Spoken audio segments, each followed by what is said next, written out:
Why, hello YouTube! It's time for me to go over comments from the previous week.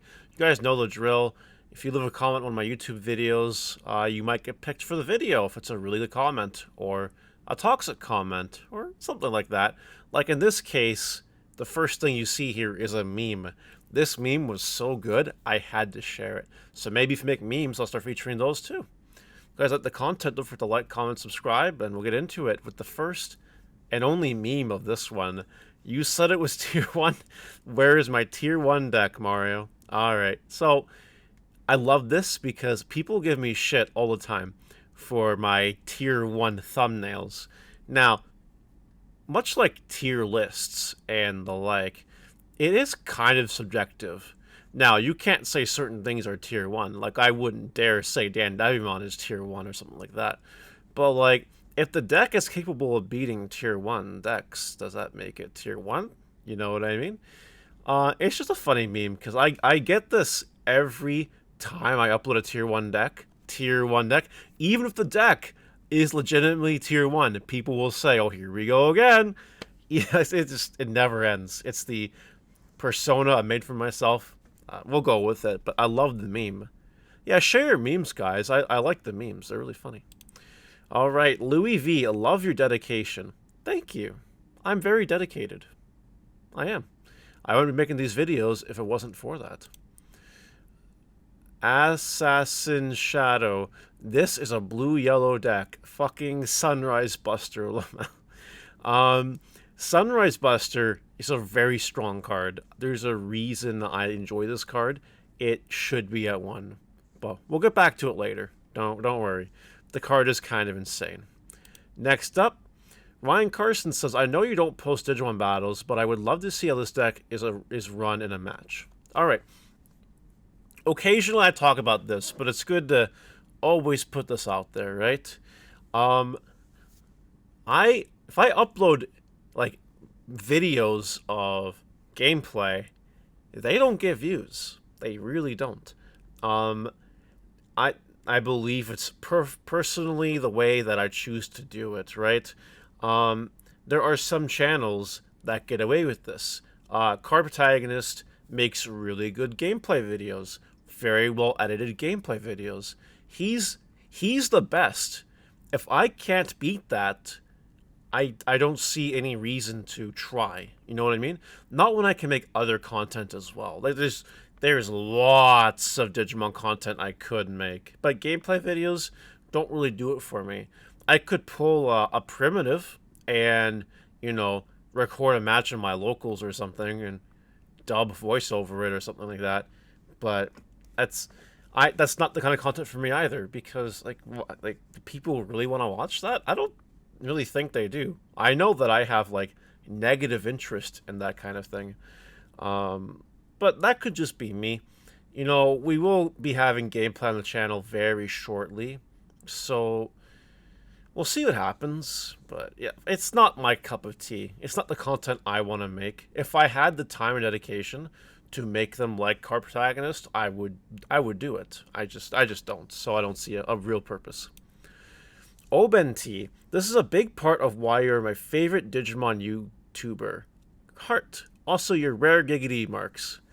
We all have to be a little bit inappropriate sometimes. It's part of my charm. That's just what it is. Calamander85. Shaku Buster for deck name. I like that name a lot. That's a very good name. Like, this is a top tier name for a deck. I wish I had that kind of brain. So, shout out to Calamander. That's a good one. Beast like swords. Sunrise Buster is way too good. Like, needs to be banned before BT10. But of course, they want their money first.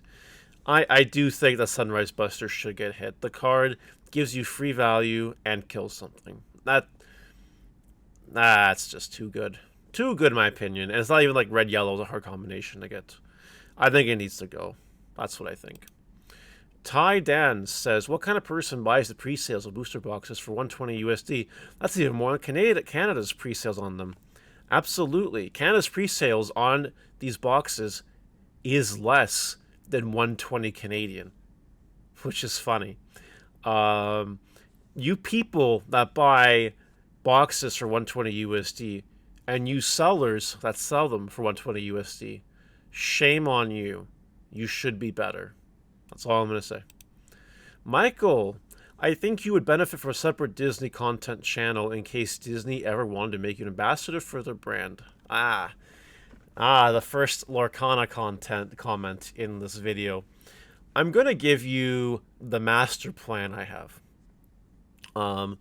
To those of you that have been around the block the last couple of weeks, you know that I want to make content for this game because it looks dope AF. My plan is to make at least one Lorcana video per week on my channel. We don't know what's going to happen with content or that they provide to us, cards, mechanics. We don't know what kind of schedule that's going to be on. They said apparently that they'll slow bleed it out, which is good. You love to see it. But, there's other content I can make for this card game without having any other information available to us. So for now, I'm going to make content, one video a week. And then after we've developed some videos and developed an audience and all that, then I'm going to start a separate channel for the Disney Lorcana content. It's going to blow up, I hope. And that's the end of it. That's really it. And then I think still on my main channel, even once the game is out for a bit anyway, I'll still be doing one video a week kind of as a funnel to that secondary channel and go from there. I think that's the best play I have. But if any big YouTubers have any suggestions, reach out to me because I really like this game. It looks really cool. And I want to actually do something very exciting with it. So let me know what you guys think about that. The art is spot on, says Dunstan. I like the card layout. Looks like a good variety from classic characters and more modern. Just waiting on rules, mechanics, and gameplay. So far, so good. I'm 100% agreeing with Dunstan. The art's fine. The card layout is fine. And from what we know, it looks like there's going to be some skill depth. And you'll love to see skill depth in card games. Guillemot Store Championship / par participant is so cheap because the Tame Revolution box 2 is an alt art that's nicer than the store version. Yeah, I mentioned this on Market Watch. Yes, this was the person who brought this to my attention. Let me know in the comments. Do you think the Tamer box Guillemot should be max rarity, or do you think Store Championship winner Guillemot should be max rarity? I have confirmed basically that there are less Store Championship winner Guillemots than Tamer Evolution boxes, which means there are less Guillemots from that than there are Tamer box Guillemots. So in my mind, that should be the max rarity one because there's less copies of it and it's a nice art. But maybe I'm wrong. Maybe not everybody thinks that way. I want to know what you guys think about it. I'm curious. This guy does raise a point, and public perception does matter when it comes to assigning max rarities, especially when you have multiple options at your disposal. Shape of 4. Reprimand honestly had like 5 hot minutes of fame, everybody hyping it up, and then kind of left. P.S. Love your content. And then this follow-up comment, the single stack meta is bad for it. It's not time for Rapidmon yet, but if it sees a resurgence of BT10, because of decks like Crossart and Imperial and D-Reaper, all those decks kind of go wide. Rapidmon could come back. We're testing it. It can come back for sure. Ginger Dragon 77, completely random thought. I wonder what goes on in people's heads when they're leaving hate comments. Oh boy, this goes into like university psychology, and I love that kind of stuff. I'll keep it really simple and brief though. People on the internet are looked to as figures if they have a reputable brand. They're basically there for information. Like you watch CNN for the news, for example. So when you see something that you don't agree with, it generates a negative emotion. Some people get off on leaving negative comments.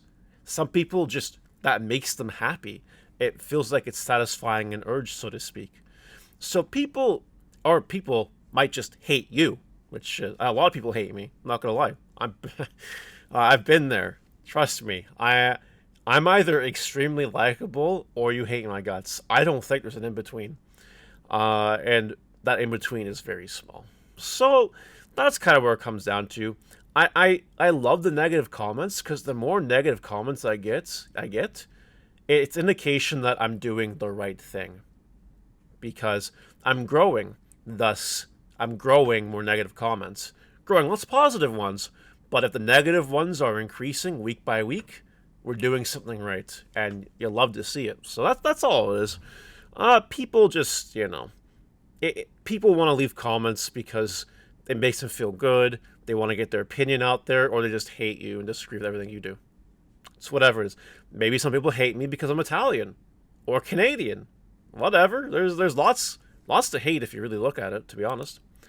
Christopher Bennett says that it's not bad, honestly, although I'm more partial to red base with Promo Guilmon, Fireball, and when the Trollocks come out, Solarmon. Yellow Hybrid deck profile comment. I also like the Promo Guilmons and the Fireballs and all that. Just not for me right now. I don't know what it is. It just doesn't do enough. Like, you think Pot of Greed is good, but in Digimon? I don't know. Doesn't really hit home. So Rad Joey. I wonder if those diamonds represent the health of a card, or being each time you attack the card, it takes away one diamond until they're gone and it's defeated. It also seems to be rarity. The health is the shield. Seems to be rarity. TBH, we have no idea. We can speculate, but the diamonds on the Locarno cards, we just don't know. We will find out, though, as life moves on, so stay tuned for that. Steve McMullen says that Lorcana is going to have the same problem as Pokemon, where the market is controlled by collectors who don't even play the game. It'll be a hard pass for me for that reason alone. Yeah. Disney has said that there are going to be alternate arts for the cards in this game. Those will get collectors going on it. Yes, collectors will be buying this card game just as much as competitive players are, maybe even more. And Disney knows that. Disney just wants to make money at the end of the day. So if they can attract the collector base and the competitive base, they're winning. They have a successful card game. And it doesn't matter if the mechanics maybe suck a little bit, because it's still going to be fine. It's still going to be good. Just because Steve McMullen won't go on it, which I don't disagree. Like, if you don't want to, it's not my. I don't convince you to play the game, right? If you don't want to, you don't want to. That's your choice. But a lot of people are going to go in. Just because this guy's not doesn't mean that other people won't. But yes, for those of you that don't think collectors will go crazy over this game, reevaluate yourselves. Yes, we are at the final comment. I would love to see Kingdom Hearts in this TCG in the future. Now, there's a whole thread about this. However, Kingdom Hearts is a really good example of IP that is Disney, technically, and we could get it. I think the way this game is the most successful is if we get everything that Disney does. Everything that Disney has touched. Every cookie in the cookie jar that Disney grabs its hands on should be in this card game. It will have the maximum value on sales. It'll have the maximum value on flexibility and enjoyment. And it gives you the creative ability to introduce new mechanics, maybe, or keep the game fresh. I think it'd be a major mistake if they didn't include IPs like Kingdom Hearts. What do you guys think? That's it for the comments this week. I think I covered some good ones. Don't forget that if you want to be in these videos, leave a comment on my videos, or bring a meme to my attention. Yeah, you might get in just because of that. Anyway, guys, see you later.